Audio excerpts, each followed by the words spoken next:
dear students, welcome to Maths Education. ইতিমধ্যে তোমালোকে সকলে বোৰ্ডত এটা কোৱেশ্চন ধৰিব পাৰিছা য'ত কোৱা হৈছে for any two positive integers a and b GCD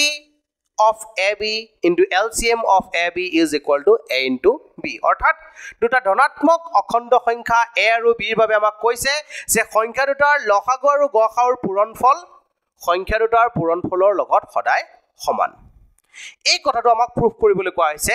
year application তোমালোকে ক্লাস 6 7 ৰ পৰা খুব সুন্দৰকৈ মেথছত এপ্লাই কৰি আহিছা কিন্তু ইয়াৰ প্ৰুফটো তোমালোকে ক্লাস 10 ৰ এডভান্স মেথছত হে পাইছা গতিকে কেনেদৰেনো ইয়াক প্ৰুফ কৰা হ'ব বা 5 মাৰ্কছৰ ক্ষেত্ৰত এটা যেটো ইম্পৰ্টেন্ট কোৱেশ্চন ম্যাক্সিমাম প্ৰি টেষ্টৰ পেপাৰত প্ৰি ফাইনেলৰ পেপাৰত তোমালোকে যেটো এই কোৱেশ্চনটো দেখিছা কেনেদৰেনো কোৱেশ্চনটো কৰিবা ভালদৰে এবাৰ চাই লোৱা গতিকে ফাৰ্স্ট কামটো হৈছে আমি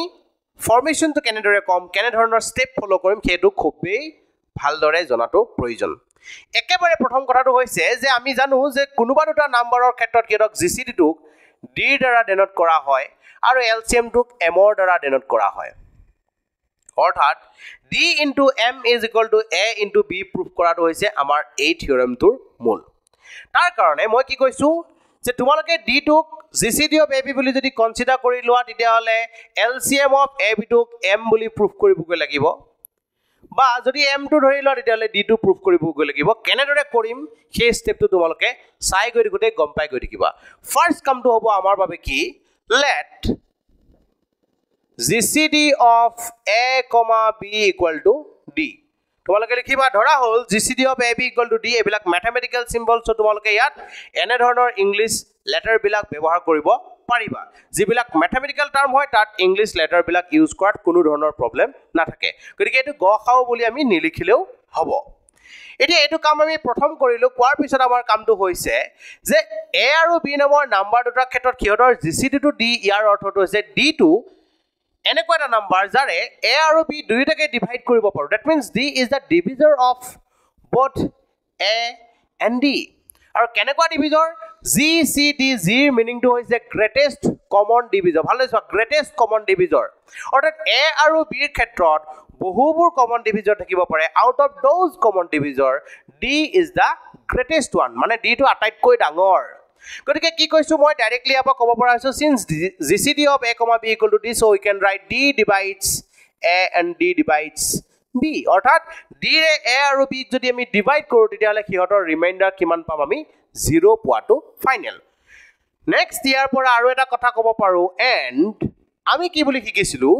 এটা থিওৰেম শিকিছো যে যিকোনো দুটা নাম্বাৰ a আৰু b ৰ ক্ষেত্ৰত যদি GCD to d হয় তেতিয়া হলে a into something integer plus b into another integer is always d অৰ্থাৎ if GCD of a, b = d then we can write ax plus by is equal to d ইয়াতে x, y are some integers কোনোবা ইন্টিজাৰৰ কথা কোৱা হৈছে এটো আমাৰ বাবে ইকুৱেচন number 1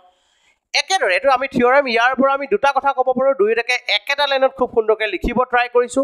এতিয়া ঘটনাটো হৈছে যে d divides a ৰ অৰ্থটো হৈছে কি a is a multiple of d d divides a d ৰে 1 ডিভাইড কৰিলে ৰিমাইন্ডাৰ 0 পোৱাৰ অৰ্থটো হৈছে যে a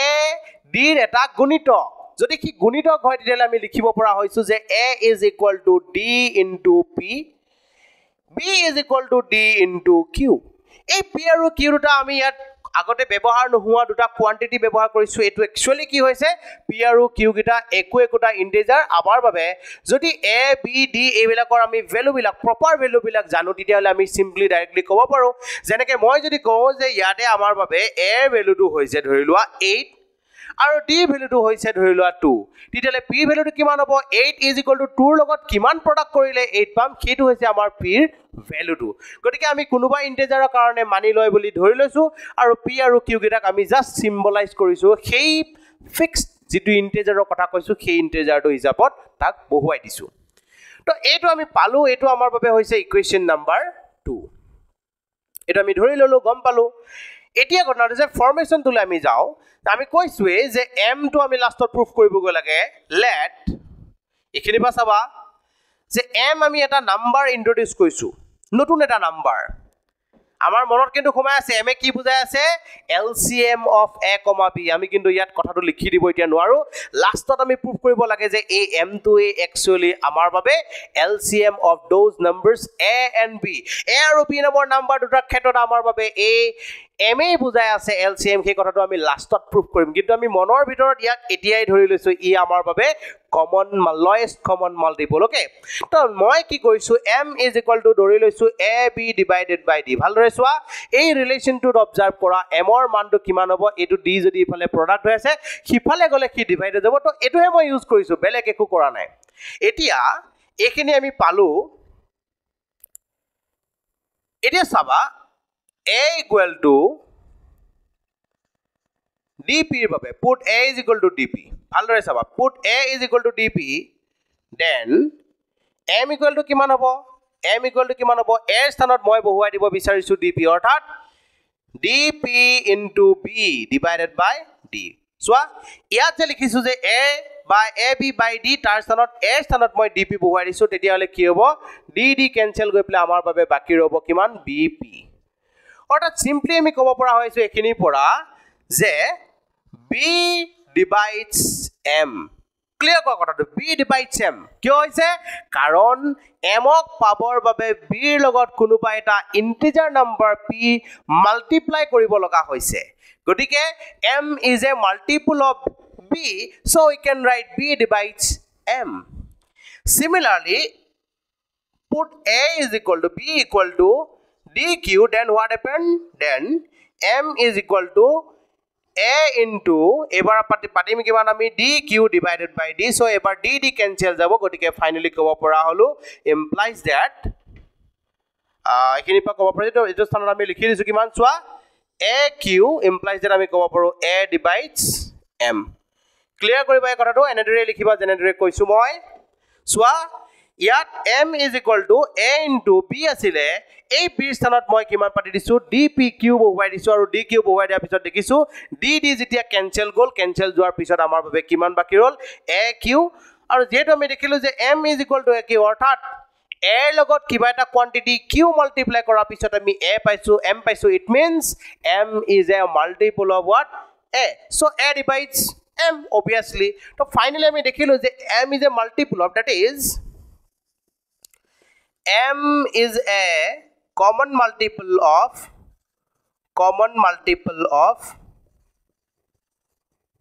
a comma b ভালদৰে চোৱা a m নামৰ সংখ্যাটো যেটো পালো গৈ ফাইনালি আমি কলো অৰ্থাৎ ইয়াত লিখিবা অৰ্থাৎ m a comma b ৰ সাধাৰণ গুণিতক that is m is a common multiple of a comma b অৰ্থাৎ m a আৰু b ৰ সাধাৰণ গুণিতক এতিয়া সাধাৰণ গুণিতক বুলি গম পাই গলো আৰু সাধাৰণ গুণিতক আৰু লঘিষ্ঠ সাধাৰণ গুণিতক ভালদৰে মনত ৰাখিবা আমি এতিয়ালৈকে গম পালো যে কমন মাল্টিপল হয় অৰ্থাৎ সাধাৰণ গুণিতক হয় কিন্তু কি লাগে আমাক lowest common multiple that means a আৰু b ৰ যিমান বিলাক কমন মাল্টিপল আছে সেই কমন মাল্টিপল বিলাকৰ ভিতৰত m নামৰ নাম্বাৰটো আটাইতকৈ সৰু কমন মাল্টিপল বুলি আমি প্ৰুভ কৰিব লাগে দ্যাট মিন্স আমি কম্পেয়াৰ কৰিব লাগিব m টোক বেলেগ কোনোবা এটা মাল্টিপলৰ লগত কম্পেয়াৰ কৰিব লাগিব কাৰ multiple that multiple must be a common multiple of a and b a আৰু b কমন মাল্টিপল বিলাকৰ ভিতৰত m টোৱে আটাইতকৈ সৰু বুলি আমি যেটো প্ৰুভ কৰিব লাগে তাৰ বাবে বেলেগ এটা মাল্টিপলৰ আমাক প্ৰয়োজন হল গতিকে মই বিবেচনা কৰিছো let c be an another multiple of another common multiple common শব্দটো আমি ব্যৱহাৰ কৰিম another common multiple of a comma b অৰ্থাৎ ধৰি লৈছো আমি c a আৰু b ৰ অন্য এটা সাধাৰণ গুণিতক ধৰা হল c a comma b ৰ অন্য এটা সাধাৰণ গুণিতক এতিয়া এই যে c টো এটা গুণিতক পালো এই যে আমি m টো এটা গুণিতক পালো এই c আৰু m ৰ ভিতৰত মই কি প্ৰুভ কৰিব লাগে m is smaller than c m ৰ মানটো c তকৈ সৰু বুলি যদি প্ৰুভ কৰিব পাৰো তেতিয়া হলে আমাৰ থিওৰেমটো প্ৰুভ কৰা হৈ যাব তো m নামৰ নাম্বাৰটো c তকৈ সৰু বুলি প্ৰুভ কৰিম কেনেকে সেইটো হ'ব এতিয়া আমাৰ বাবে কাম গতিকে এইখিনিতে মই যেটো কলো c is a common multiple of a comma b so we can write that is a divides c b divides c আৰু a আৰু b দুয়োটাৰে যদি 6 যদি ডিভিজিবল হয় 6 যদি ডিভাইড কৰিব পাৰো দ্যাট মিন্স আমি ক'ব পাৰো c ইজ ইকুৱেল টু আমি ইতিমধ্যে যি লেটাৰ ব্যৱহাৰ কৰিছো ভালদৰে চোৱা তাৰ বাদে বেলেগ লেটাৰ ব্যৱহাৰ কৰিম a r and c is equal to what b s r comma s belongs to z কোনোবা ইন্টিজাৰ নাম্বাৰ কাৰণে আমি ব্যৱহাৰ কৰিছো r আৰু s নামৰ কোনোবা দুটা ইন্টিজাৰৰ ক্ষেত্ৰত আমি কি মানি চলিছে a divide c যদি হয় c is a multiple of a it means c is equal to a into something some integer and that integer is what r similarly b ক্ষেত্ৰত c ক্ষেত্ৰটো মই কি বুলি কৈছো যে b লগত কোনোবা এটা সংখ্যা s মাল্টিপ্লাই কৰিলে আমি c পাম কিয় c পাম because c is a multiple of b c to যেটো b এটা গণিতক গতিকে b ৰ লগত কিবা এটা সংখ্যা মাল্টিপ্লাই কৰিলে আমি c পাম গতিকে আমি ইয়াত এনেদৰে লিখিব পাৰিলো এইখিনিলৈকে আমাৰ ষ্টেপটো ক্লিয়াৰ হৈছে এতিয়া তোমালোকে মনোযোগ দি চাবা ইয়াৰ পিছৰ ষ্টেপটো নাও এতিয়া c divided by m to আমি কৰি চাও c divided by m কৰিলে আমি কিমান পাম c divided by m কৰিলে আমাৰ ৰিলেচন টু কিমান আহে আমি যদি এটা ইন্টিজাৰ নাম্বাৰ পাও then we can say c is greater than or equal to m যেহেতু আমি m ৰ এটা মান ইতিমধ্যে পাই ৰাখিছো গতিকে ইয়াত আমি c তেনেদৰে লিখিলো m ৰ মানৰ স্থানত আমি ওপৰতে কৈ আহিছো যে ab divided by d কৰিলে আমি কিমান পাম ab divided by d কৰিলে আমি পাই আছো আমাৰ বাবে কিমান m or মান গতিকে m or স্থানত মই ৰিপ্লেস কৰিছো ab by d তো ফাইনালি কি ক'ব পৰা হৈছো এখিনি c ওপৰত আছে a d টো ওপৰলৈ এনেদৰে গুছি যাব অৰ্থাৎ a b এখিনি এনেদৰে পালো ইয়াত যদি মই চাও তেতিয়া হলে c স্থানত মই লিখিব পৰা হৈ আছো এনেদৰে c লিখিলো d মানে ওপৰতে মই পাই আহিছো কিমান ax plus by divided by what it is ab সকলোৱে ভালদৰে মনোযোগেৰে চোৱা এই ষ্টেপটো আমি পালোগৈ এতিয়া ইয়াক যদি মই ভগাই দিও তেতিয়ালে কিমান হ'ব cax divided by ab plus cby divided by ab finally ইয়াৰ পৰা a কেনসেল হল ইয়াৰ পৰা b কেনসেল গল অৰ্থাৎ আমি ক'ব পৰা হৈ আছো c divided by b into x plus c divided by a into y ভালদৰে মনোযোগেৰে চোৱা ইয়াতে আমি কৈছিলো যে c a divide c b divide c অৰ্থাৎ b ৰে c divide যায় that means c divided by b is an integer c divided by b is an integer এখিনি পা আমি গম পাই আছো c by b আৰু c by a একিটা একোটা integer বা ইয়াৰ পৰা যদি তোমালোকে ইচ্ছা কৰা তেতিয়ালে তোমালোকে ভ্যালু পাতিব পৰা c by b স্থানত তোমালোকে s পাতিব পৰা প্লাস c by a স্থানত তোমালোকে r পাতিব পৰা পাতি দিলু মই ওপৰৰ পৰা চাই ইয়াৰ পৰা চাই পেলে মই ভ্যালু গিটা পাতি দিলু কাৰণ c by b মানে কিমান মই ইয়াৰ পৰা গম পাই আছো তো ফাইনালি মই কি পালো এটো এনেকুৱা এটা নাম্বাৰ পালো গৈ সোৱা ভালদৰে s x r y এই গুটেই বিলাক নাম্বাৰ একোটা ইন্টিজাৰ নাম্বাৰ হিয়ত যেহেতু গুটেই বিলাকে একোটা অখণ্ড সংখ্যা বুজাইছে গতিকে হিয়ত বিলাকৰ প্লাস মাইনাস কৰাৰ পিছত যেটো আনসাৰ পাম হিউ আমাৰ বাবে কি বুজাব এটা অখণ্ড সংখ্যা বুজাব অৰ্থাৎ 6 m ৰে ডিভাইড কৰাৰ পিছত যেটো আনসাৰ পালো that answer is an integer number যেটো এটা ইন্টিজাৰ নাম্বাৰ বুলি গম পালো গতিকে আমি ক'ব পৰা হলো implies that m is less than or equal to c অৰ্থাৎ আমি কৈছিলো যে a আৰু b ৰ এটা সাধাৰণ গুণিতক হৈছে m আমি প্ৰুফ কৰিছিলো আৰু কনসিডাৰ কৰি লৈছিলো c টো বেলেগ এটা সাধাৰণ গুণিতক other than what m m ৰ বাদে বেলেগ এটা সাধাৰণ গুণিতক আমি কি লৈছিলো c বিবেচনা কৰিছিলো ক্যালকুলেশন কৰি গম পালো যে এই যে বিবেচনা কৰি লোৱা যেটো c আছিল সেই c নম্বৰ নাম্বাৰটো m ত কৈ ডাঙৰ অৰ্থাৎ randomly লোৱা নাম্বাৰ এটা m ত কৈ ডাঙৰ পাইছো মানে আটাইতকৈ সৰুটো কোনে বুজাই আছে m এ বুজাই আছে গতিকে কি ক'ব পাৰো therefore LCM of a comma b is equal to কিমান বুলি ক'ব পাৰো m বুলি ক'ব পৰা হলো তো ফাইনালি কি ক'ব পৰা হৈছো এই ইকুৱেশনটো যদি মই পাতি দিও therefore m equal to ab divided by d implies that m মানে লিখিম LCM of a comma b আৰু d মানে লিখিম GCD of a comma b equal to ab hence proved এটো আমাৰ বাবে প্ৰুফ কৰিব দিয়া কোৱান্টিটি যেটো প্ৰুফ কৰিব লাইন দিছিলে আমাৰ প্ৰুফ কৰা হৈ গৈছে